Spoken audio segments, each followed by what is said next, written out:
Imagine, for a moment, that you are standing in the middle of a modern department store. You move past the flickering fluorescent lights, past the rows of mass-produced furniture, and there it is. A simple, rectangular mirror. It is framed in cheap, injection-molded plastic or perhaps a few strips of thin, stapled pine. The price tag dangling from the corner says $15. You could reach out and tip it over. You could watch it shatter into 1,000 jagged diamonds on the linoleum floor. You could walk away without a second thought, knowing you could simply buy another tomorrow. We treat this object with less reverence than a smartphone, less care than a pair of leather shoes, and less wonder than a common wristwatch. To us, it is mundane. It is utility. It is invisible. But if we were to take this exact piece of silvered glass, this $15 afterthought, and transport it back to the year 1660, the world would stop turning. You would not be holding a piece of home decor. You would be holding the ransom of a king. In the 17th century, a high-quality mirror of this size was not a luxury, it was a miracle. It was worth more than a 60-gun naval vessel. It was worth more than a sprawling country estate, its rolling hills, its livestock, and its generations of servants. In the high-stakes theater of European empires, the mirror was the ultimate high-tech weapon of social exclusion. It was the gatekeeper of status. It was the boundary between the divine and the common. And if you were one of the few men on earth who knew the secret to creating that perfect, silvered reflection, you were the most hunted person on the planet. The Venetian Secret Service had a very specific, very cold protocol for people like you. If you shared the secret, you were tracked. If you fled the borders, you were hunted. If you spoke to a foreign agent, you were eliminated. How did a simple reflection, something we now ignore every single morning, become the world's most dangerous state secret?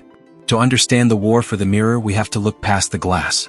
We have to understand what it felt like to live in a world where you didn't really know who you were. For nearly all of human history, the self was a ghost, was a rumor, was a mystery. If you lived in ancient Mesopotamia or walked the sun-drenched valleys of the Nile, your only encounter with your own image was a fleeting, trembling accident. You might lean over the edge of a still pond, but the slightest breeze, a falling leaf, or a passing water bug would ripple your face into a distorted mess. You could attempt to capture yourself in stone. You could polish a slab of black obsidian volcanic glass, until it shone with a dark, oily luster. But the reflection it offered was ghostly. It was dim. It was devoid of the truth. The Romans and the Egyptians tried a different path, using discs of polished bronze, tin, or silver. But metal is a fickle medium. It tarnishes. It scratches. It yellows. These ancient mirrors gave you a hazy, jaundiced version of yourself. You could see the rough shape of your nose. You could see the blurred line of your jaw. But the sparkle in your eyes? The true texture of your skin? The exact, fleeting shade of a secret expression? Those were secrets kept by the gods. For thousands of years, humanity lived in a world of visual approximations. We knew each other's faces perfectly, but our own remained a blurry suggestion. The great shift began in the salt-crusted lagoon of Venice. By the 13th century, Venice had transformed itself into the undisputed capital of glass. But the glass of that era was not the clear, crystalline substance we see today. It was thick. It was cloudy. It was filled with tiny trapped air bubbles and tainted with a muddy green or brown tint from the impurities in the local sand. Then, the Venetian artisans stumbled upon a revolution. They discovered that by adding precise amounts of manganese, an element they poetically called glass soap, they could literally wash the color out of the molten liquid. They created Cristallo. It was the first truly clear glass in the Western world. It was weightless. It was transparent. It was pure. But the Venetian Republic was as protective as it was brilliant. They realized that this transparency was not just a craft, it was a monopoly on reality itself. In 1291, the government issued a decree that would ripple through history. They ordered every single glassmaker in Venice to pack their tools and move to the island of Murano. Officially, the council claimed this was a safety measure. They said the roaring furnaces were a fire hazard to the wooden heart of Venice. But this was a lie of convenience. Unofficially, Murano was a golden cage. It was a high-security prison for the most valuable technological minds of the Renaissance. On the island of Murano, the glassmakers were treated like rock stars. They were granted elite status that was unheard of for mere laborers. They were allowed to wear swords in public. They were granted immunity from the city's harsh legal system. Most shockingly, their daughters were permitted to marry into the Venetian nobility, a social leap that was strictly forbidden for any other class. But there was a dark, jagged edge to this privilege. The decree of 1291 carried a shadow. Any artisan who attempted to take the secrets of cristallo or mirror making outside the borders of the Republic was branded a traitor. The Venetian Inquisition, a terrifying body of state security, employed a vast network of spies, informants, and professional assassins. Their only job was to watch the island. They monitored the docks. They read the letters. They listened to the tavern talk. If a master glassblower disappeared from Murano, he was not missing. He was a target. An assassin was dispatched immediately to follow the scent.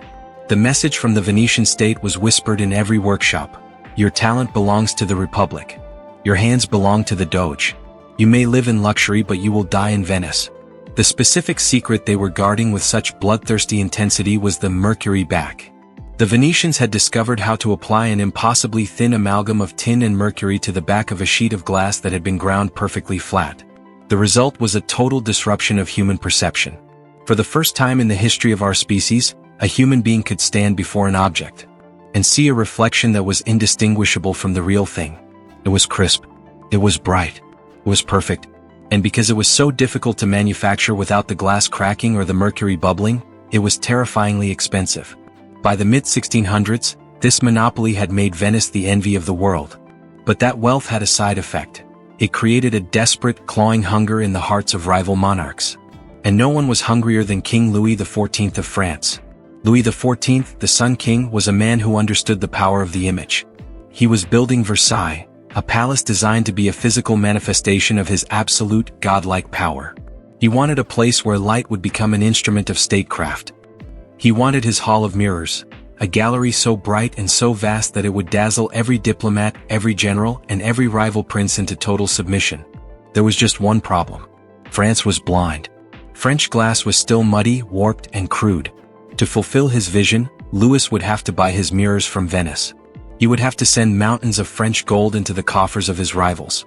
It was a sum so vast it threatened to bankrupt the very treasury he needed to fund his wars. Louis XIV's chief minister, Jean-Baptiste Colbert, decided that France would no longer be a customer. They would become thieves. In the 1660s, Colbert orchestrated one of the most daring acts of industrial espionage in history. Under the cover of a moonless night, French agents successfully bribed and smuggled 3 Venetian mirror masters off the island of Murano. These men were not just craftsmen, they were defectors. They were spirited across the border, hidden in secret workshops in Paris, and promised unimaginable fortunes. All they had to do was betray their home. All they had to do was teach the French the secret of the mercury and the tin. The response from Venice was not a diplomatic protest. It was a death sentence. When the Venetian Inquisition realized their human technology had been stolen, they didn't send a letter. They sent poison. Historical records from the period reveal a grim, silent shadow play unfolding in the streets of Paris. One by one, the defected Venetian masters began to fall. They didn't die in duels. They didn't die of old age. They suffered from sudden, agonizing stomach cramps. They collapsed in their workshops. They withered away in high fevers. Letters survive today suggesting these were not accidents. They were the work of Venetian assassins who had successfully infiltrated the French workshops. It was a clear message to anyone else thinking of leaving Murano. The Republic has a long memory and an even longer reach. But the Mirror War had a flaw that even the most skilled assassin couldn't fix. Once a secret is whispered, it starts to breathe. Once a technology is seen, it becomes inevitable. Before the remaining Venetian masters perished in their Parisian beds, they had already taught the French apprentices. They had shown them the mix. They had shown them the cooling process. They had shown them the polish. The monopoly was shattered. The secret was out. Louis XIV finally got his Hall of Mirrors, 357 massive shimmering panes of glass that reflected the gardens of Versailles and the staggering ego of the king. It was a masterpiece of spite. It was a monument of theft. The sheer scale of the room told the world that Venice no longer owned the light. France had conquered the reflection. For the next century, the mirror remained the ultimate symbol of the global elite. To own a large, clear mirror was to announce your membership in the 1%. It was a piece of the sun captured in a gilded frame. But history has a way of turning the sacred into the profane. The high-tech of one century almost always becomes the garbage of the next. In 1835, a German chemist named Justus von Liebig changed the world again. He developed a process using a chemical reaction to deposit a thin layer of actual silver directly onto glass. It was faster. It was safer than the toxic mercury of the Venetians. And most importantly, it was incredibly, disruptively cheap. Suddenly, mirrors didn't require a national heist to produce. They didn't require the death of artisans. They could be churned out in factories by the thousands. They could be shipped in crates. They could be sold to everyone. This is where our story takes its most profound, and perhaps its most unsettling turn. As the price of mirrors plummeted, they began to migrate. They moved from the gilded halls of Versailles to the modest bedrooms of the middle class. They moved from the dressing rooms of actresses to the bathrooms of the working poor.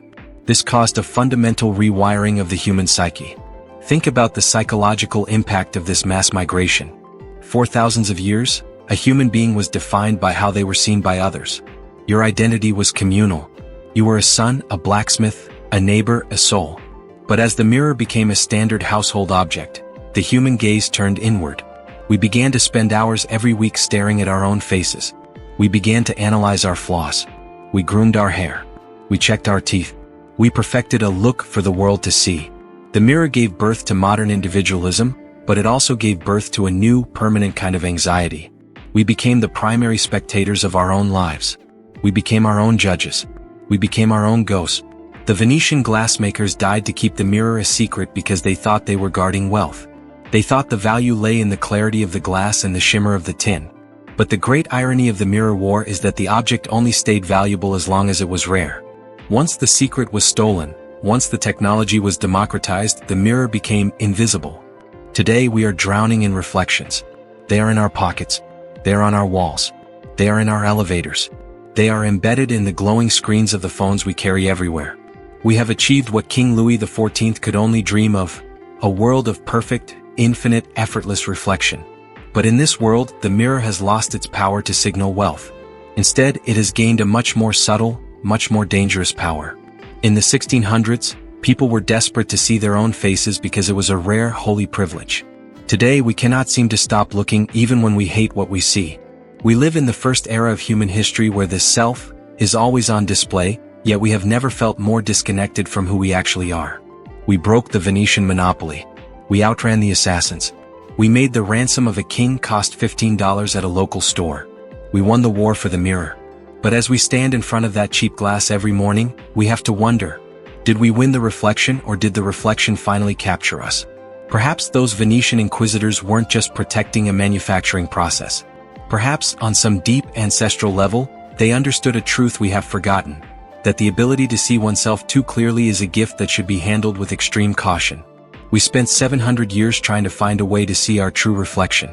And now that we have found it, we have realized the most terrifying truth of all. Once you look, you can never truly look away.